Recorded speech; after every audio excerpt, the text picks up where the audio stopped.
بینەرانی بەڕێز و خۆشەویست لە بەرنامەی باسوخواسی ئەمڕۆماندا بە دیداری ئێوەی عزیز و خۆشەویست شاد بوونەوە. لە باسوخواسی ئەمڕۆماندا باز لەوە دەکەین چۆن پێغەمبەری خوا صلی الله علیه وسلم بکەینە قودوە و پێشەنگ و ڕێنیشاندەری خۆمان.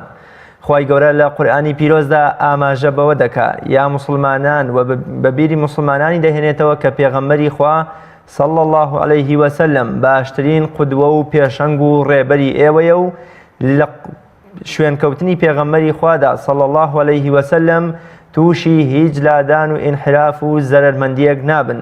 نەبۆ دنیاتان نەبۆ قیامەتتان. لە یادی لەدایکبوونی پێغەمبەری خوادا صلی الله علیه وسلم چۆن بتوانین جارێکی دیکە ئەو ئازیزە بکەینەوە بە قودوەی خۆمان و شوێن پێی هەنگاوەکانی هەڵبگرین. هاوڵانی پێغەمبەری خوا صلی الله علیه وسلم لە ژیانی عملی و واقعی خۆیاندا شوێن پێ هەڵگرێکی ڕاستەقینە و واقعی پێغەمبەری خوا بوون صلی الله علیه وسلم. بە جۆرێک خاتو عایشەی دایکی ئیمانداران ڕەزا و ڕەحمەتی خوا لە خۆی و باوکی بەڕێزی بیدە فەرمێ هیچ کەسێک وەکو عەبدوڵڵای کوڕی عومەر شوێن پێ هەڵگر و شوێن کەوتەی ڕاستەقینەی پێغەمبەری خوا نەبووە، تەنانەت هەوڵی داوە جێپێکانی بخاتە ئەو شوێنەی کە پێغەمبەری خوا صلی الله علیه وسلم جێپێی خۆی تێک کردووە. تەنانەت لە سەفەرێکیاندا لەگەڵ هەندێک لە هاوڵانیدا عەبدوڵڵای کوڕی عومەر ڕەزا و ڕەحمەتی خوا لە خۆی و باوکی بەڕێزی بێ لە شوێنێک لە بندار و سێبەری بندارێکدا لا دەدات و دوور کات نوێژی سونەت دەکات. هاوڵەکانی بەسەر سوڕمانەوە لێی دەپرسن ئێستا کاتی هیچ نوێژێکی سونەت نییە و نوێژی فەرزی شت لە کیز نەچووە، هۆکاری ئەم لادان و دوور کات نوێژ سونەتت بۆچی دەگەڕێتەوە؟ عەبدوڵڵای کوڕی سەیدنا عومەری کوڕی خەتاب دەفەرمێ جارێک لەگەڵ پێغەمبەری خوادا صلی الله علیه وسلم بەم شوێنەدا تێپەڕ بووین،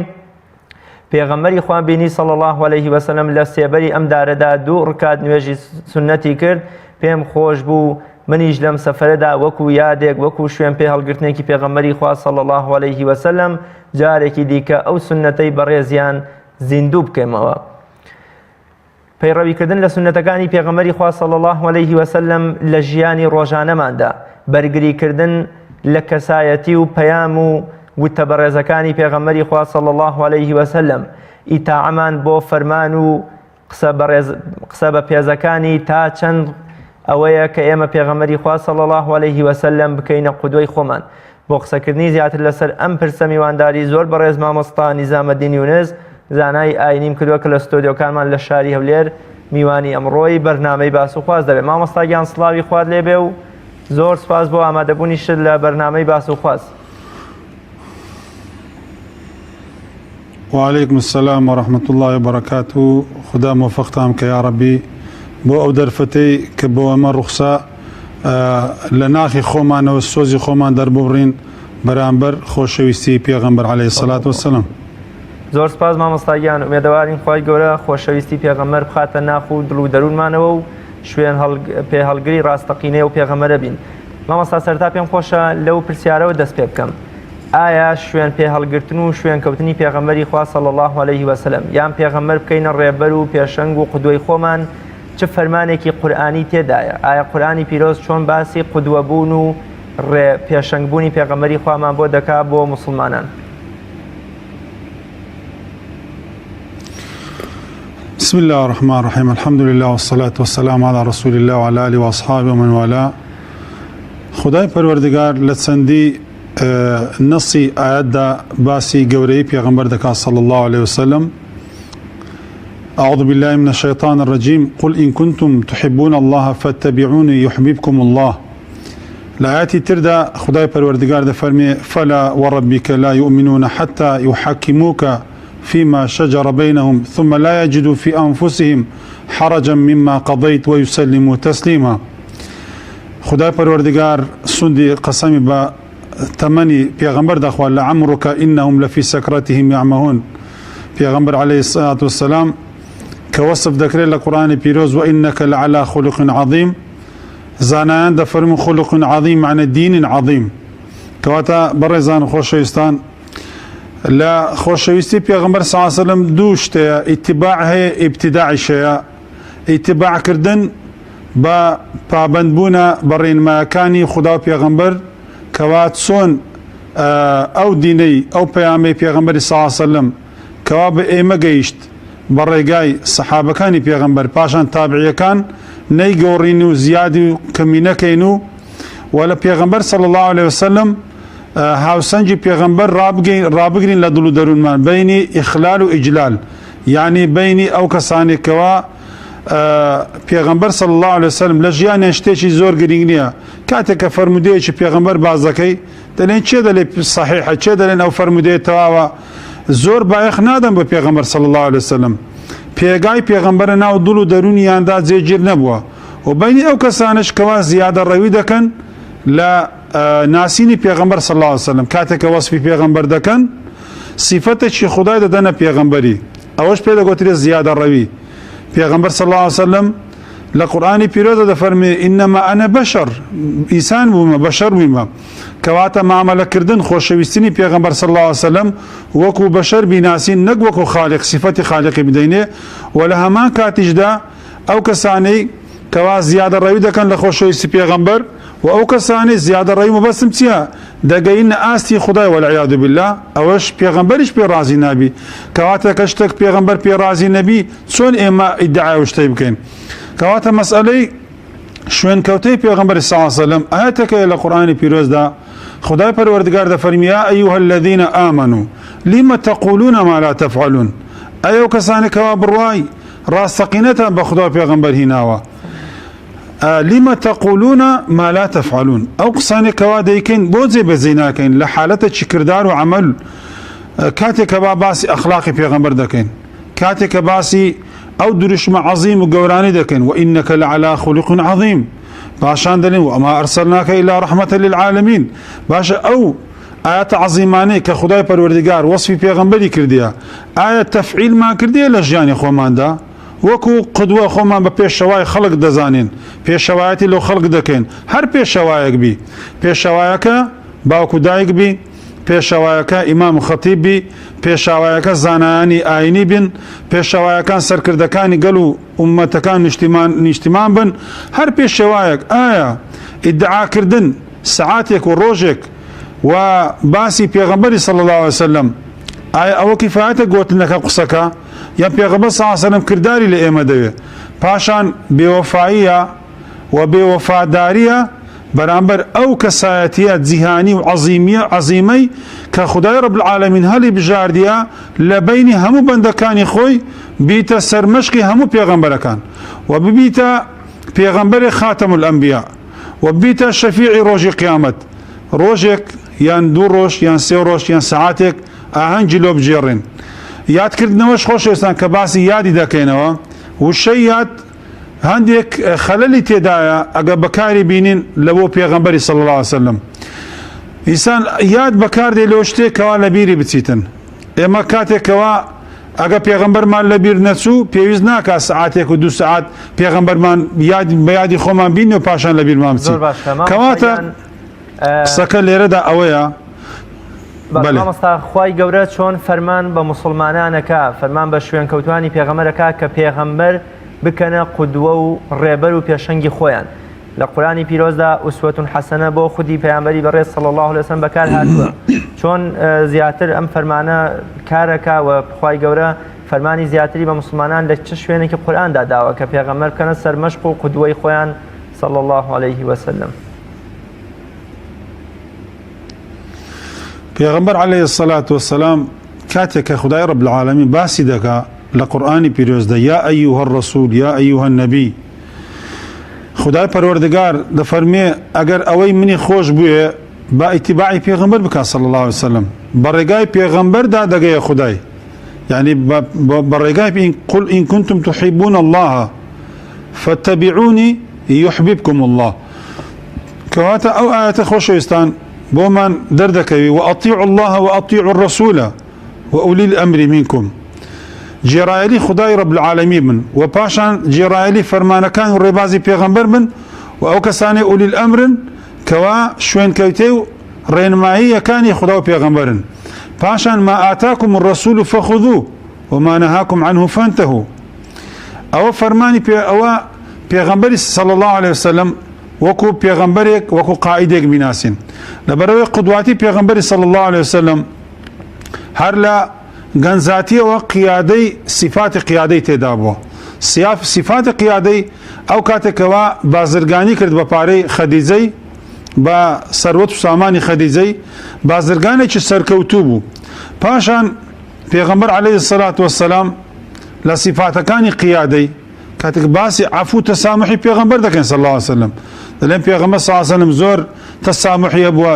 زۆر لێبوردە بووە لە ژیانی خۆیدا لەگە سەحابەکان لەگە دەوروبەری خۆیان قائیدێک و سەرکردەیەکی متەسامح بووە و پاشان ئەوانەی عوزریان بهینا بایە عوزرەکانیان قبول دەکرد ئەگەر عوزرەکانیان مەشروع بایە بۆ نمونە کاتێکەوە پێغەمبەر صلی الله عليه وسلم مەسئلەی حاتەبی کوڕی ئەبی بەلتەعا سەحابەیەک بوو لەقەبێکی هەبوو لەقەبەکە بەدری بوو یعنی لە زەنجی بەدردا بەشداری کردبوو حاتەبی کوڕی بەلتەعا کاتێکەوە هەڵەیەک دەکا هەندێک لە هەواڵ و ئیخباری مسلمانان دەگوایستەوە بۆ مەکە پێغەمبەر صلی الله عليه وسلم عوزرەکەی قبول دەکا وەکو قائیدێک وەکو سەرکردەیەک ئەو عوزرەی قبول دەکا لەبەر چ عوزری هەبووە عوزرەکەی قبول دەکا و لەسەر هەموو شتێکەوە کە حاتەبی کوڕی بەلتەعا پیاوێک بوو سەحابەیەک بوو لە زەنجی بەدر بەشدار بوو ئەوانەی لە زەنجی بەدر بەشدار بوون خدای پەروەردگار لعل الله اطلع على أهل بدر فقال اعملوا ما شئتم قد غفر الله له أو كما قال ئەجا لێرەدا بەڕاستی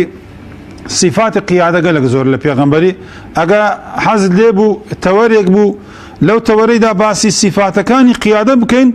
و قدوایەتی پێغەمبەری سەرمەشقی پێغەمبەری تاکو سوودی وەربگرین بە خۆمان وەکو باوکو دایک وەکو معلم وەکو مدەڕیس وەکو پێشەوا وەکو ئیمام و خەتیب وەکو سەرکردە بیکەینە منهەجی ژیانی خۆمان زۆر باشە مامۆستا پێغەمبەری خوا صلی الله عليه وسلم لە ژیانی ڕۆژانەی خۆیدا لە فەرمودەکانیدا چۆن هان و فەرمانی داوە بە مسلمانان ئامۆژگاری مسلمانانی کردو کە خودی پێغەمبەر خودی خۆی بکەینە سەرمەشق و قودوەی خۆمان ئایا لە فەرمودەکانیدا فەرمانێکی لەم شێوەیەمان هەیە کە پێغەمبەر بە ئەبوو بەکر و عومەر و عوسمان و یا باقی ئومەتەکەی بڵێ من سەرمەشق و پێشڕە و ڕێبەری ئێوەم و پێویستە ئێوەش شوێن کەوتوی ڕاستەقینەی من بن و ئەو فەرمانە کامەیە پێغەمبەر عەلەیهی السەلات وەسسەلام وەکو قائیدێک و وەکو پێغەمبەرێک و وەکو سەرکردەیەک کە باسی خۆی دەکا بۆ ئێمە لە زۆر فەرمودە باسی خۆی دەکا پێغەمبەر صلی الله علیه وسلم ئایا خدای پەروەردگار کە پێغەمبەری ناردووە سوود و قازانجەکانی چییە بۆ ئومەتی پێغەمبەر صلی الله علیه وسلم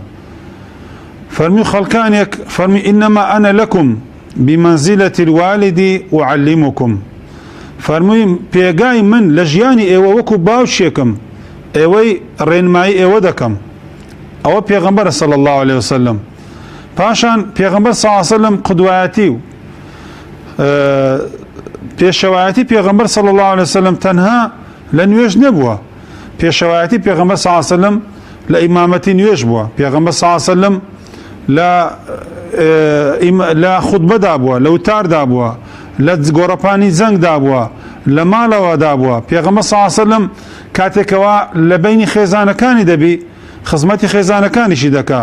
جێسکی لە ماڵێ دەدا خزمەتی خۆی دەکا جلکەکانی ئەگەر دڕابێ پینە و دەیدوریتەوە پێغەمبەر صلی الله عليه وسلم نمونە بۆ لۆ کەسوکاری خۆی لۆیە پێغەمبەر صلی الله عليه وسلم هەر لە گەنجاتی لە مەکەیدا بە صادق الئەمین مەشهوور بوو ئێمەش کاتێک ئەو سیفاتانە باز دەکەین ئومێدەوارین وەکو پێشەوای ئەو خەڵکەی دەکەین ئیمامەتی دەکەین خەڵک بە ئیماممان تێدەگا مامۆستایەکان و ئەوانەی کەوا زۆر جار کە جێمان لێ دەبی لە هەموو وتارەکانی مامۆستا بەڕێزەکان لە زۆربەی وتارەکان کە جێمان لێ دەبی قسەیەک دەکرێتن ئەو قسەیەش چییە با سونەتەکانی پێغەمبەر زیندی بکەینەوە ئایا سونەتەکانی پێغەمبەرمان زیندی کردیتەوە و پێغەمبەرمان بە پێشەوای خۆمان داناوە ئەگەر بە تەواوی بە فعلی بە عەمەلی پێغەمبەرمان بە پێشەوای خۆمان دانابی ئەدی ئەو هەموو گوناه و هەڵەیە چییە لەناو مزگەوتەکان لەناو مسلمانان لەناو حاجیەکان لەناو مامۆستایەکان لەناو سەیدەکان لەناو شێخەکان مامۆستایەکی بەڕێز قسەی جوانی کرد فەرمووی کاتێک کە پێغەمبەر صلی الله عليه وسلم لە ئیمامی عومەر دەپرسی ئایا عومەر کوڕی خەتاب ڕەزا و ڕەحمەتی خوددا لەسەر بی چەند منت خۆش دەوێ پێغەمبەر سوئالی دەکا فەرمی یا رسول الله لأنت أحب إلي لە هەموو شتێک خۆشەویستتری لام بەڵام ئیلا لەو ڕۆحەی لە دەستەمدایە لەوی نا تەنها هەموو شتێک خۆشەویستری لە باوک و دایک و ماڵ و منداڵ و بازرگان و تیجارەت و قەوم و عەشیرەت و لە هەموو شتێک خۆشەویستری لام تەنها لەو ڕوحەی نەبی لە دەستەم دای فەرمی لا یا عومەر فەرمی نەخێر ئەی عومەری کوڕی خەتاب ئیمانت تەواو نییە پاشان کە بەخۆی دادەستەوە ئیمامی عومەر فەرمی لە ئەنتە ئەحەب إلي من نفسي التي بين جانبي فەرمی الآن يا عومەر کەواتە ئەو دەرسێکەوە لێ وەردەگرن وەکو قیادەی پێغەمبەری صلی الله عليه وسلم اقتدا بە پێغەمبەری ئایا ئەو شتانەمان تەفعیل کردیە لە ژیانی خۆمان بەڕاستی هەر قسەکردن هەر گوتنەوە ئەوە بەڕاستی کارەساتە بۆی ئەو مامۆستایە باسی شتێکی زۆر جوانی کرد حەزم لێ بوو لەو بەرنامەیە باسی کەم فەرمی ئەو خۆشەویستەیەکەوە خوددا و پێغەمبەر داوایان لە ئێمە دەکەن کەوا خوددا و پێغەمبەرمان خۆش بێ خۆشەویستەکەمان هەمووی پارچە پارچە کردیە زۆربەی خۆشەویستیەکەمان لۆ خێزانمان بەشێک لۆ منداڵەکانمان بەشێک لۆ کورسیەکەمان بەشێک لۆ پارە و پولمان بەشێک لۆ مەلەزاتی ژیانمان بەشێک لۆ ئاغایەکان و گەورەکانمان بەشێک لۆ مامۆستایەکان بەشێک لۆ شێخەکان بەشێک لۆ سەیدەکان کەواتە خۆشەویستی خیادەی پێغەمبەری لە چێن دەرێمە چۆن پێغەمبەرمان خۆش دەوێ 105 مایە 100 دەمینێتن هەر خۆشەویستی نامینێ هەمووی پەرت و بڵاو بیتەوە خۆشەویستەکانمان کەواتە ئەوەی بە تەواوی پێغەمبەر خوددا و پێغەمبەری خۆش دەوێ زۆر کەسەیە بە حەقیقەت سوندی احتیمالە بەسەری بلێ بەسەری پێغەمبەری ئەگەرچی حەرامیشە بلێ والله وبالله وتیلای بەڵام سوندی بەسەری شێخی خۆی ناخوا بەسەری ئەو سەرکردەی خۆی ناخوا کەوا قیادەی دەکات لە دنیاە کەواتە خۆشەویستان و ئازیزان و برایان و بەڕێز با خۆمان هەڵنەخەڵەتێنین بە خۆشەویستیەکەوە ئەستی نییە خۆمان ئیقناع بکەینەوە نەناو دڵ و دەروون و ناخمان خۆشەویستیەکە بی باسی ئەو خۆشەویستیە بکەین خۆشەویستیە چ ڕاستەقینە بی لۆ پێغەمبەری صلی الله عليه وسلم ئەگە خۆشەویستی لۆ خوددا و پێغەمبەر نییە با باسی نەکەین بۆیە پێغەمبەر عەلەیهی السەلات وەسەلام وەکو قائیدەیەک و سەرکردەیەک کە مەدینەی فەتح کرد و کە مەدینە دەولەتی ئیسلام دامەزرا شتێکی عەزیمی دروست کرد زۆر وەکو قائید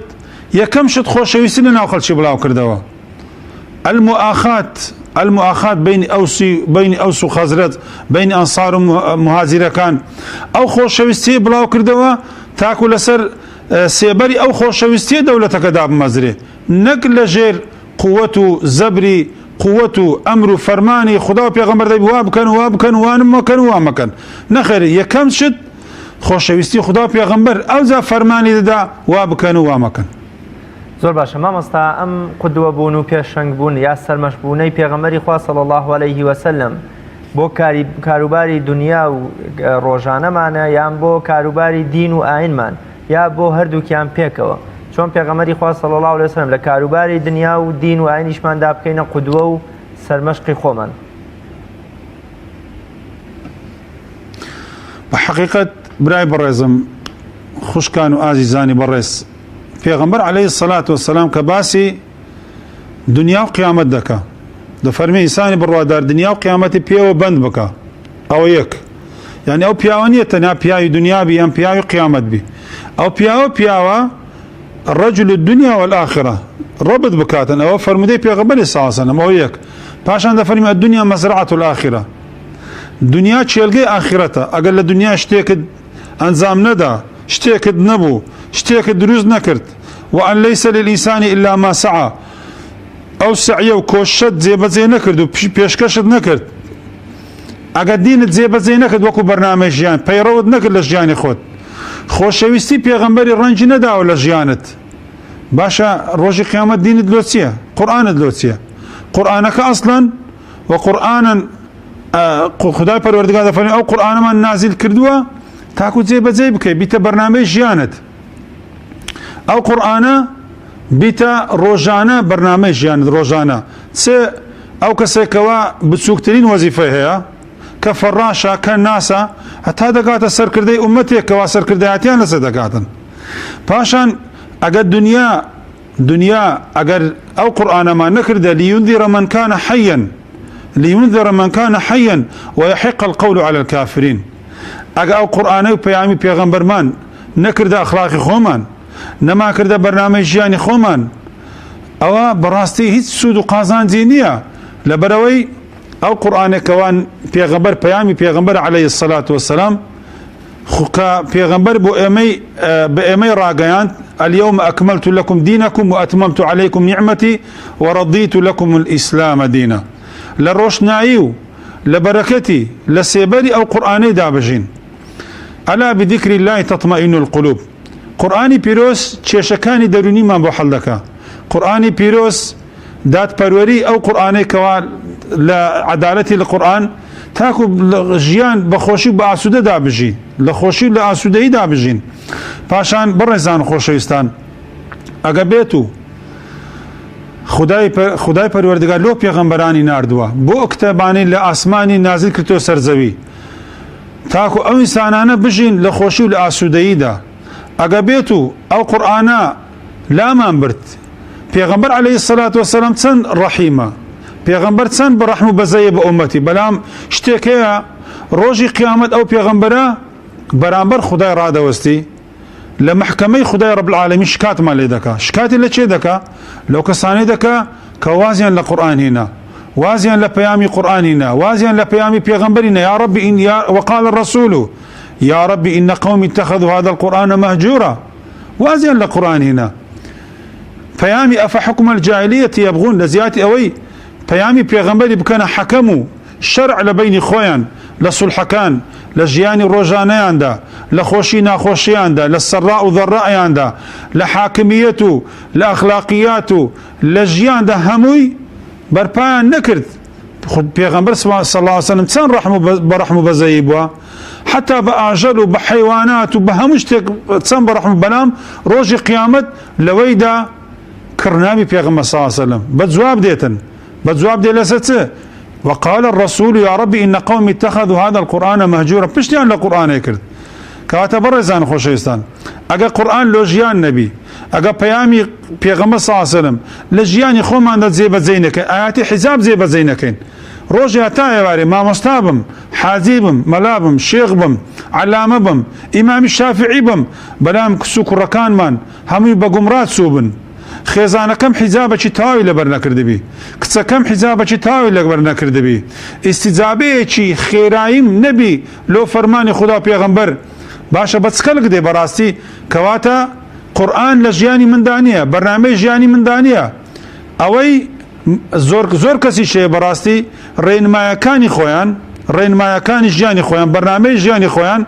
لە فەیسبوک و لە مۆدیلات و لە لاساییکردنەوەی ڕۆژهەڵات و ڕۆژئاوا بە لەحزە و بە دەقا ڕێنمایەکانی خۆیان وەردەگرن لە ئەنتەرنێت و لە فەیسبوک و لەولا بەڵام ئایا قورئان لە ژیاندا چەند تەفعیل بووە قورئان لە ژیانیاندا بایەخەکی کەمی پێدراوە بۆیە تەماشا دەکەن خۆشەویستان کە پێغەمبەر عەلەیهی السەلات وەسەلام هەر یەکێک سوود وەردەگری لە پەیامی پێغەمبەر ئەگە معەلیم بی ئەگە مدەڕیس بی ئەگە تاجر بی ئەگە فەقیر بی ئەگە دەوڵەمەند بی ئەگە سەرکردە بی هەمووی پێغەمبەر ئوسوە و قودوەی هەموو کەسێکە لەو ژیانەیدا. زۆر باشە مامۆستا پەیڕەویکردن یا زیندووکردنەوەی سونەتەکانی پێغەمبەری خوا صلی الله علیه وسلم لە ژیانی خۆماندا تا چەند پێدانەوەی سیفەتی قودوەبوون و سەرمەشقبوونە بە پێغەمبەری خوا صلی الله علیه وسلم واتە ئێمە بە پەیڕەویکردن و زیندووکردنەوەی سونەتەکانی پێغەمبەری خوا تا چەند پێغەمبەرمان صلی الله علیه وسلم کردووەتە قودوە و پێشەنگی خۆمان.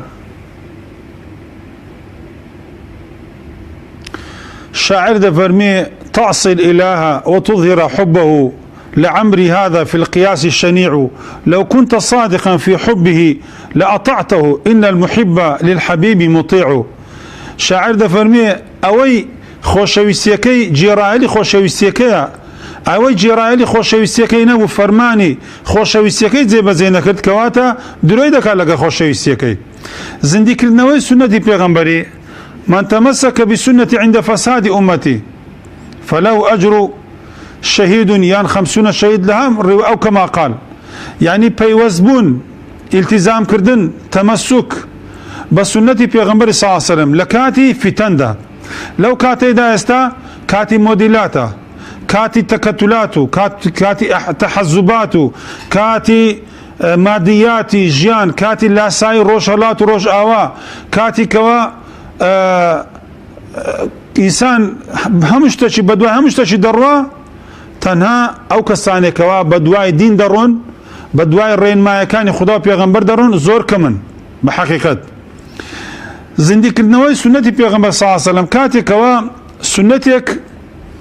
سنەتێکەوە مردیە لە ناو خەڵکی یان خەڵک وازیان لێنایە یان خەڵک لەبیریان کردیە کە دەی زیندی دەکەیەوە بەڕاستی شتێکی زۆر زۆر عەزیمە. هەر سنەتێک کەوا واز لێ هێندرا یان هەر سنەتی کرد کەوا مرانت جێبەجێت نەکرد بیدعەک دێتە زەی. بیدعە معنای چییە خۆشەویستان؟ یان دەستکردی خۆم دەستکردی ئینسانێک شتێکی دروست دەکات دەڵێ ئەوە ئاینە ئەوە ئیسلامە ئەوە خێرە ئەوە چاکە بیکەن. لەوێ زۆر کەسێ حەساسیە هەیە لەو شەی بیدعە. حەساسیەکە چییە؟ لەو مەسئلەیەدا هەندێک زیادە ڕەوی دەکرێت بەڕاستی. زیادە ڕەویکردن چییە؟ کە باسی بیدعەی دەکەین باسی زلک و بەرگ ناکەین باسی ئامێرەکانی دەور و بەرمان ناکەین باسی سیارە ناکەین باسی فندقی ناتحات سحاب ناکەین باسی ئەقمار ئیستناعی ناکەین باسی دین دەکەین. ئیبتیداع لە دین یعنی زیادە ڕەویکردن یعنی دروستکردنی دین. ئەو نوێژە باشە ئەو نوێژە ناوی چییە؟ ئەو دوعای بکە باشە ئەو دوعایە ناوی چییە؟ لەبەرەوەی عیبادات شتێکی تەوقیفیە.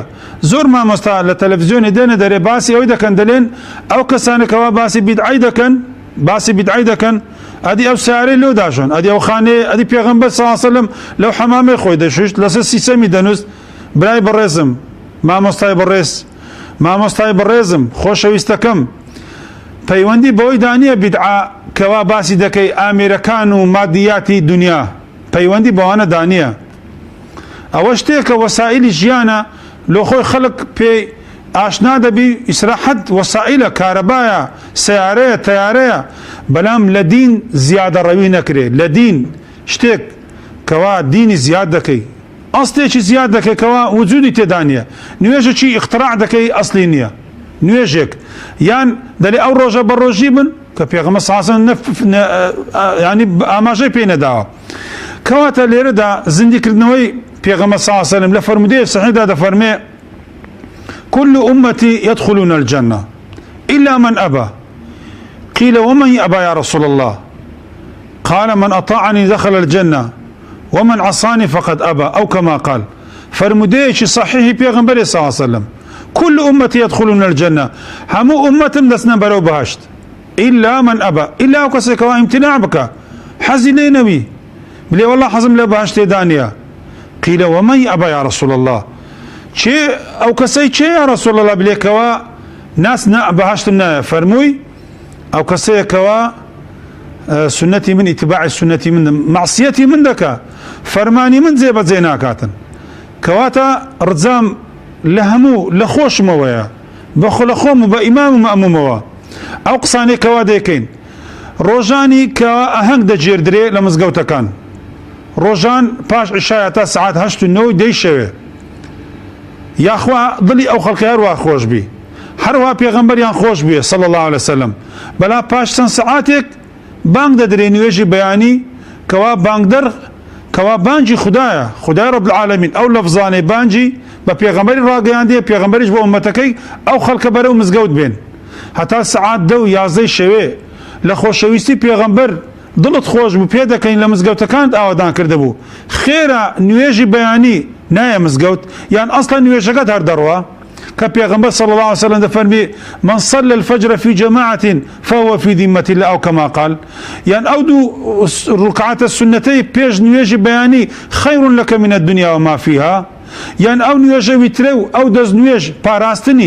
پاراستنی دەست نوێژ و نوێژی وتر پێغەمبەر صلی الله علیه وسلم دەفەرمێ لە صفاتەکانی ئینسانی بڕوادارە.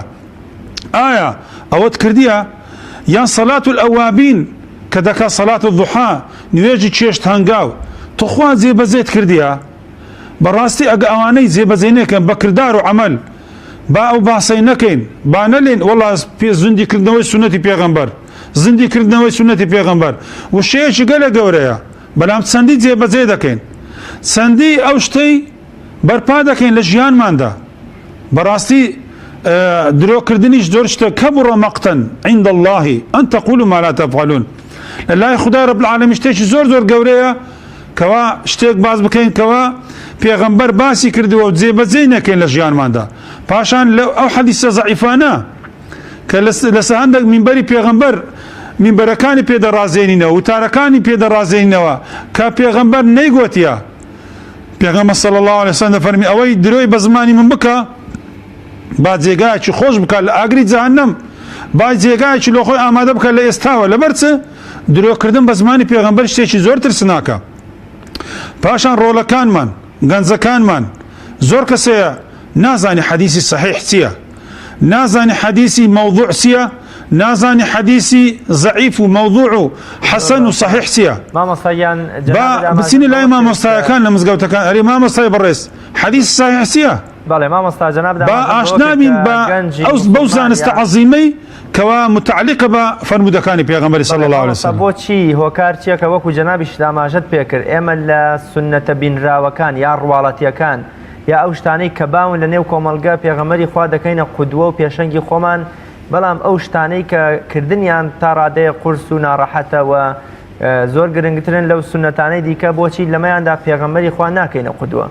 زۆر جار بۆ نمونە گەنجێک لە هێشتنەوەی ڕیشیدا لە سیواکێکدا یا لە جلوبەرگێکدا یا لە کۆمەڵە شتی دیکەدا پێغەمبەری خوای کردووەتە قودوە کە ئەمە شتێکی باشە بەڵام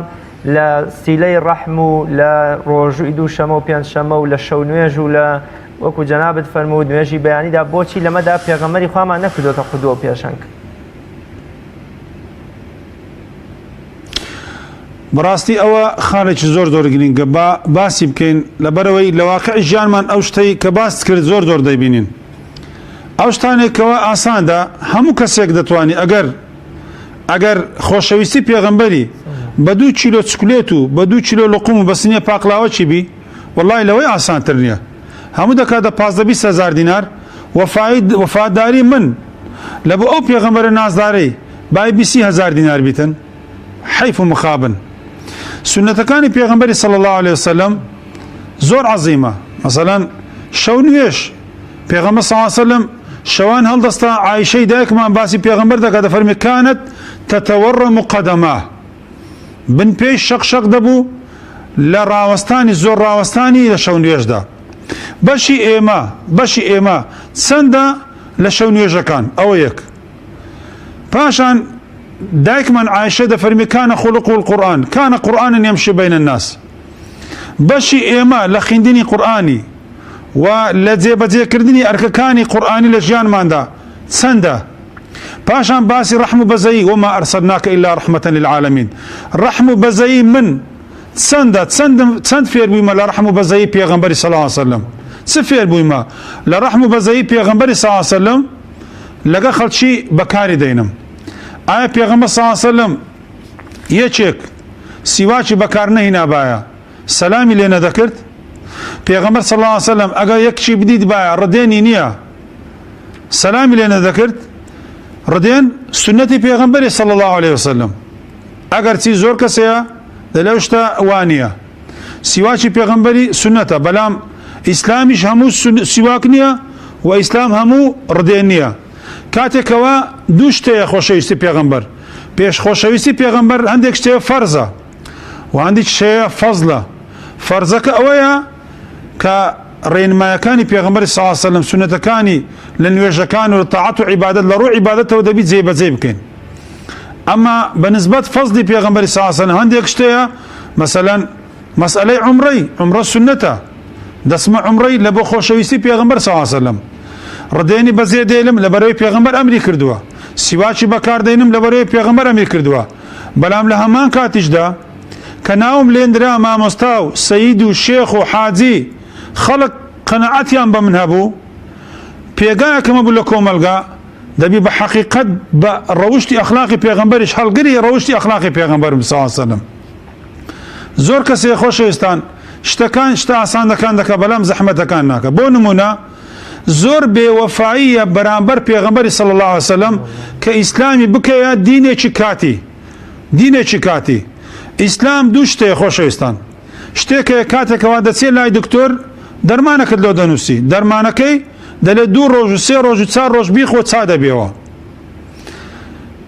بەڵام دکتۆر ئایا پێ دەلێ هەناسەی بگرە 2-3 ڕۆژ هەناست بێ دوایە هەناست بگرە ئەوەی هەناسەی خۆی بگری دەمری وەیە نا ئیسلامی بکەینە وەکو هەناسەی ژیانمان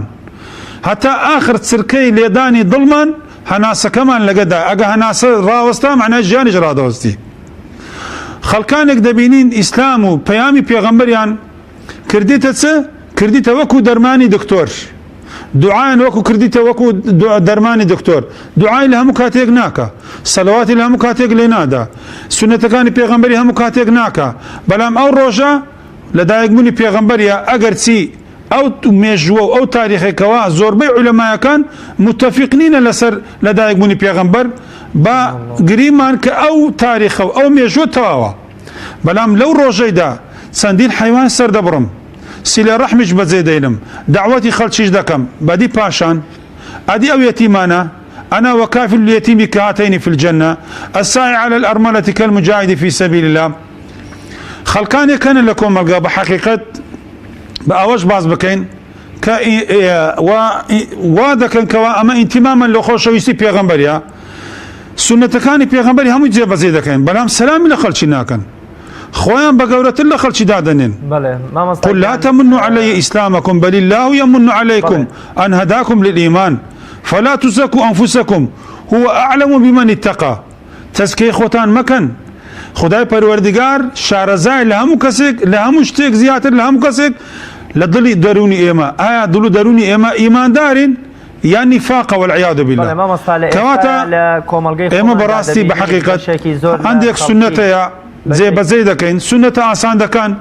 أو سنتان كوا زور آسان دا بلام شتا جورا كان زي بزيد كان كبيغمبر صلى الله عليه وسلم بو إيمان دانوا بله ما مستعين زور جل لكوملجي خومن دا لكوملجي مسلمان كان دا بينين بشيكي زور لخلقي بشيك لجنجان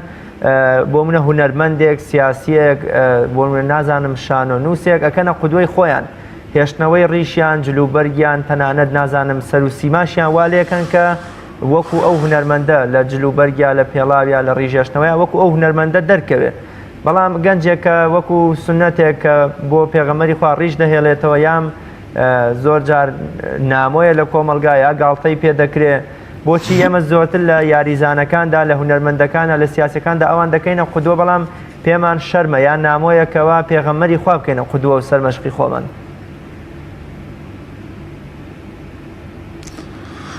بحقيقة أو ديار ديش نناو خلشي دا بربلاوة أويش أويا بو نمونا إما كاتك قصيدة كين قصي خوما زور نكين باشا نموني لكو ملقاي خوما بينينوا دوتسينا جانس لا سشقا مكان دا بيني لهمو شوينك لهمو دنيا نقل لكردستان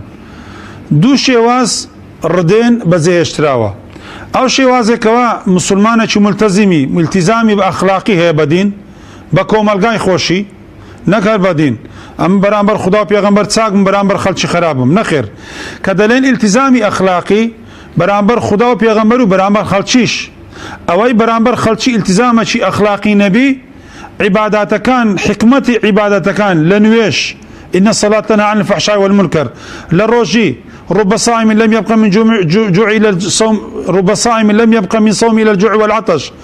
حج فمن فرض فينا فلا رفث ولا فسوق ولا جدال في الحج ولا فلا تبطلوا صدقاتكم بالمال والأذى حمو عبادات كان حكمتك دروس كردني أخلاقك شي زوان وريكو بيك لو إنساني تاكو ما مليبك لقى خلشي دا بلا ما بس جواب دانوي سؤال جنابت دو زور ردين هي لكم القار ردين كا خلقانة شي بيدين كأو ردين ببينين ردين إنساني ملتزم مسلمان دلين أو ردين إرهابي أنا بلا هم البلام لها ما كاتش دا ردين شكايا ئێستا لە گەنجەکان بەرباب بووە بڵاو بیتەوە سمێلێکی گەورە ڕدێنێک ئێرەی دەتراشی سمێلەکەی لێرە درێژ دەکا تەشبیه نەبی وەکو ڕدێن و سمێلی جوولەکەکان ئێمە مسلمانین حەلاقەکان یان بەربەرەکان پێیان دەگوترێ بەربەر بە ئینگلیزی حەلاق ئەوانەی سەری خەڵکی دەتراشن بەڕاستی بەرپرسن بەرامبەر خودای ڕەب العالەمین ئەو ڕزقیان حەرام دەبی كوا موديلك بلاساي جولكان لاساي من نالم ردينيان برتيان وشي من كركي من برتي وشي من بي كركي من برتي لمن زوانترا ولمن باشترا غنزكان برتكان لمن زوانترا وباشترا ردينا شي زوان اگر ردينش بدزينا الي برتي شريكو بيك پێغەمبەر صلی الله علیه وسلم باسی پرچی کردو کاتە مدینەی باسی پرچی ئینسانی دەکا دەفەرمێ دعوه كله او يحلقوه كله حتا سیما و شخصیت ئینسانی بڕوادار دیار بی پاشان لاسایی کردنەوە حتا زۆر کەسێ لە شاشەکانی تەلەڤیزیۆن دەردەچەن مێزگردێکیان گرتووە لەگە یەکێکی منازەرەیە مناقەشەیە هەر کەسێک دەیەوێ فکرەی خۆی بگەینتە خەڵکی کە ئەنەما لە محکەمەیەک دانیشتیا وەکو حاکم وەکو محامیەکی منتەسیر سەرکەوتوو ئینسان کاتێکەوە باسی ئیسلام دەکا باسی خۆمان نەکەین نەفسی خۆمان باسی دینەکە سەرکەوتنەکە لە بۆ دینەکەی بی تەمەشا دەکەین باسی ئەرستۆی دەکا باسی ئەفلاتونی دەکا باسی لینین دەکا باسی مارکسی دەکا باسی ڤۆلۆنتێری دەکا باسی ئەو شخصیاتە فەیلسوفانە دەکا وەکە ئەنەما پێغەمبەر صلی الله علیه وسلم لە هەمویان جاهیلتر بووە پێغەمبەر صلی الله علیه وسلم هیچ زەوق و هەست و فەلسەفەی نەبووە لە ژیان خەلەلەکە چییە لێرەدا بەڕاستی خەلەلەکە ئێمە کاتێک کە سیرەی پێغەمبەری باز دەکەین لۆ خەڵکی وەکو حیکایەتی چیرۆک باسمان کردیە وەکو چیرۆک باسمان کردی ئەوانەی دانیشتنێ بەرامبەر ئێمە معزیب بن لەو لەحزە لەو کاتێکەوە ئەو چیرۆکەمان باس کردیە بەڵام پاشان چیرۆکە لە بیریان بچی ئەو چیرۆکە و حیکایەتەی پێغەمبەری صلی الله علیه وسلم چ سوود و قازانجی هەبوو لە ژیانی ئێمە پێغەمبەر صلی الله علیه وسلم هەموو شتێک بووە پێغەمبەر صلی الله علیه وسلم نووسەر بووە فەیلسوف بووە معلم بووە مامۆستا بووە پێغەمبەر صلی الله علیه وسلم ئەتەکێتی پێغەمبەری صلی الله علیه وسلم لە هەموو زەوق و ئەتەکێتەکانی ڕۆژهەڵات و ڕۆژئاوا بەرزتر بووە ئەگەر لە ڕۆژهەڵات و ڕۆژئاوا تازە فێر بووینە کچەکان و کوڕەکان لە کنار و قراغی دەریایەکان دابنیشن لقمە و پاروێک پیاوێک لە دەوی خێزانی خۆی دابنێ پێغەمبەر صلی الله علیه وسلم پێش 1440 ساڵ فەرمووی ئەفضل صدقة لقمة يضعها الرجل في زوجته کەواتە ئەگەر بێت و خۆشەویستنی پێغەمبەر صلی الله علیه وسلم لە بۆ خێزانەکانی پێغەمبەر صلی الله علیه وسلم بۆ ئەو ئافرەتانێکەوە هەندێک هەیە تەهەجومات دەکات لە بۆ دینی ئیسلام گوایە ئیسلام و دینی ئیسلام شریعەتی ئیسلام مەنهەجی ئیسلام زولم لە ئافرەت دەکات پێغەمبەر صلی الله علیه وسلم کاتێکەوە عایشە پەرداغە ئاوێک جامە ئاوێکی لە دەست بوو دەی خواردەوە لەو شوێنەی پێغەمبەر صلی الله علیه وسلم هەڵی دەگرت دەوی لێوی عایشە لە بەچێ دەرەکەتێ لێوی خۆی لەوێن دەرێ دادەنا لۆ خۆشەویستی عایشە لەگە عایشەی خزمەتی عایشەی دەکرد دایکمان عایشە جێسکی لۆ لێ دەدا خزمەتی دەکرد و پێغەمبەر صلی الله علیه وسلم ویستی ئەخلاقێکی ڕاستەقینە نەناو دڵ و دەرونی ئافرەتەکان دابنێن تاکو بە خۆشی و بە شادی بژین کاتێکەوە باسی ئافرەت دەکا پیاوێک یان کچێک و کوڕێک لاسایی مطریبێک دەکەنەوە لاسایی فیلمێک دەکەنەوە فیلمێکە دوو بەتەلی هەیە یەکیان ئافرەتە یەکیان گەنجێکە و ئافرەتێک و کوڕێک ژیانیان چۆن دەبەنە سەری لە سەحرایەک لە چیایەک بە فەسادی و بە خیانەی زەوجی بە حەرامی بەڵام پێغەمبەر صلی الله علیه وسلم ڕێنمایەکانی بۆ ئێمە داناوە چۆن پرۆژەی هاوسەرگیری پێک بینین لە فەرمودەیەکی صحیحی جامعی مانع چار خاڵی داناوە دەفەرمێ ئافرەتی هاوسەرگیری کە ژیانی هاوسەرگیری پێک بینی باسی عمرەی ناکە باسی ئەوەی ناکە کە ئافرەتەکەت خێزانەکەت حافزی قورئان بی یان هەزار حەدیسی لەبەر بوو بی یان مامۆستا بی یان داعیە بی یان هەموو ڕۆژێ لە شاشەکانی تەلەڤیزیۆن نەسحەت و ئامۆژگاری خەڵکی بدا دەفەرمێ خێزانەکانتان کە هەڵبژارد بە چار شەرت و چار مەرجی ئیدا نەظەرتە ئیلەیها سەڕەتکە کاتێکەوە دەچێەوە مالەیە دڵت پێ بکرێتەوە وإذا غبت عنها حفظتك في أهلها ومالها کاتێکەوە دوور دەبیەوە لە ماڵەکەت تجارەتێک و بازرگانیەک دەکەی دوور دەبیەوە لە ماڵەکەت بپارێزی عەرز و ناموسی ئێمەیە خێزانمان عەرز و ناموسی خۆی پاراز یعنی ئێمەی پاراست وإذا أمرت وأطاعتك کاتێک کە ئەمرت پێکرد بە شتێکی حەق و ڕەوا زوڵمت لێ نەکرد غەدرت لێ نەکرد جێڕایەلی فەرمانەکانی پیاوی بیتن و پیاوەکەش جێڕایەلی فەرمانی خێزانەکەی خۆی بی ئیعلامی ئێستا دەستگای ئیعلامی ئێستا ئافرەتەکان وا فێر دەکەن جێڕایەلی پیاوەکانی خۆتان مەبن تەحەڕوڕ معنای چییە یعنی دێوە مالێ وەزیفەی خۆت دەکەی سەعاتێک ئیسراحەت کە نانی بخۆ دوای پاشان وەرە دەرێ لە خۆی بڕۆ پیاسەی بڕۆ هەموو ڕۆژێ بڕۆ مۆڵەکان هەموو ڕۆژێ بڕۆ بازارەکان دوای شەوان هەموو ڕۆژێ بڕۆ مەتعامەکان ئەدی دارایی ئەدی ئەو پارەی لە چێ بینی ئەو پیاوە ئەدی ئەو ئیمکانیەتە لە چێ بێتن لەو موچە و معاشەی موچە معاش نییە پاشان ولو أقسمت عليها لأبرتك كاتكوا بياوك سندي خوار لسا إيشيك كوان نبتن ئافرەتەکەش سوندەکەی بەجێبینی ئەوە ڕێنمایەکانی پێغەمبەری صلی الله علیه و سلم بەجێ بکەین. زۆر سپاس مامۆستایان کۆتا پرسیارم ئێمە لەوەی کە پێغەمبەری خوا صلی الله علیه و سلم ئەکەینە قودوە و سەرمەشق چه سوود و بەرهەمێک بۆ دنیا و ئاخیرەتمانێ واتە سوودەکانی شوێنکەوتنی پێغەمبەری خوا وەکو سەرمەشق چین و کامانن؟